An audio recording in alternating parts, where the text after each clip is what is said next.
बिस्मिल्लाहिर्रहमानिर्रहीम अल्हम्दुलिल्लाहि रब्बिल आलमीन अल्लाहुम्मा सल्लि व सल्लिम व बारिक अला मन इस्मुहु सय्यिदना व मौलाना मुहम्मदुन अहमदुन हामिदुन महमूदुन हबीबिकल नबिय्युल उम्मिय्यिर रऊफुर रहीम व अला आलिहि व अस्हाबिहि अजमईन व बारिक व सल्लिम वसल्लिम अलैहि। मुअज़्ज़िज़ सामीन कराम, आज हम जिस मौजू के ऊपर बात कर रहे हैं वो है औलाद का ना होना या माँ के पेट के अंदर ही हमल का ज़ाया हो जाना या औलाद के ऊपर बंदिश लग जाना, कई कई साल औलाद ना होना।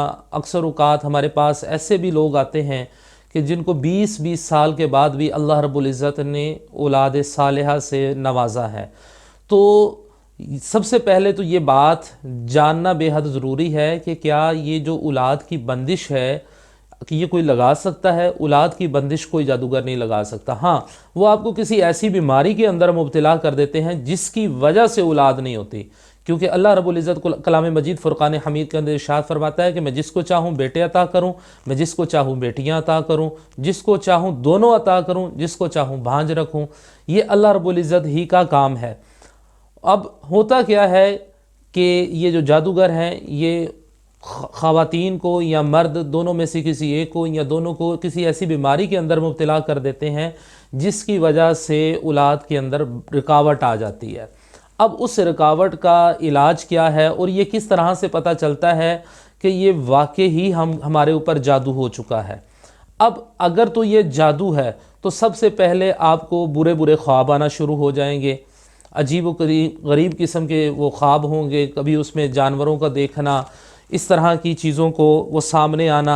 फिर ख़वातीन के पेट के अंदर दर्द रहना शुरू हो जाता है, मर्दों के नहीं, ख़वातीन के पेट में दर्द रहना शुरू हो जाता है।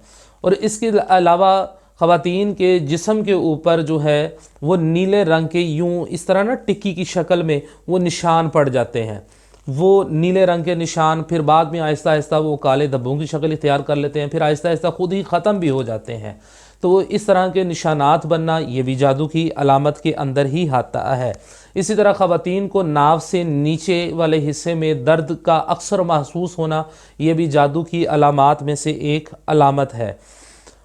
अब ये इसका इलाज क्या है?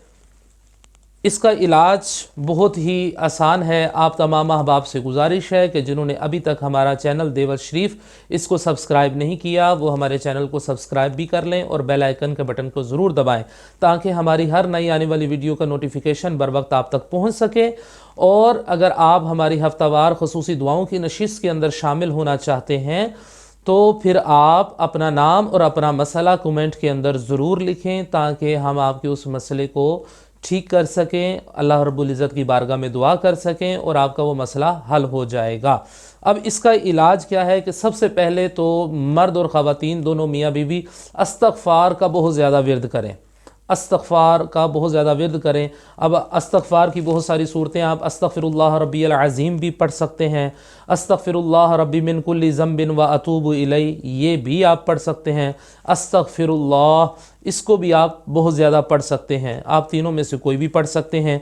फिर इसके अलावा आपने सूरह फ़लक़ और सूरह नास, सूरह फ़लक़ और सूरह नास 33-33 मरतबा दोनों को फजर के बाद और इशा के बाद 2 टाइम इसको पढ़ना है। पानी पर दम करके इसको पी लेना है, पानी की एक बोतल बना लेनी है, उसी पानी के ऊपर आपने इसको पढ़ते रहना है। जितना पानी पिएं उतना पानी उसके अंदर और डालते जाएं और जब तक आपका मसला हल नहीं हो जाता, कम से कम आपको 4 मंथ की प्रेगनेंसी नहीं हो जाती, उस वक्त तक आपने इस अमल को नहीं छोड़ना। कोशिश यही करें कि जब तक अल्लाह ताला आपको नेक साले औलाद से नवाज ना दे तब तक आप इसको जारी रखें। उससे ये होगा कि ये जादू मुकम्मल टूट फूट कर बिखर कर निकल जाएगा। अब इसमें यह भी होता है बसा औक़ात के शुरू के दिनों में करीबन महीना 1.5 महीना ख़वातीन जब ये अमल शुरू करती हैं तो उनको ज़्यादा तकलीफ़ होना शुरू हो जाती है, पेट में तकलीफ़ बढ़ जाती है। तो वो तकलीफ़ जो है ये इसलिए होती है कि वो उस अमल ने ख़त्म होना होता है, ज़ाया होना होता है।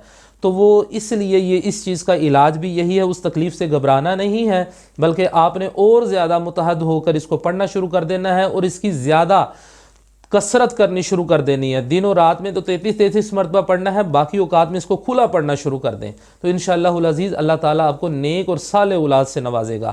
اللہ رب العزت کی بارگاہ میں دعا ہے کہ اللہ رب العزت ہمیں قرآن و سنت پر عمل پیرا ہو کر دوسروں تک پہنچانے کی سعادت اور توفیق عطا فرمائے. آمین.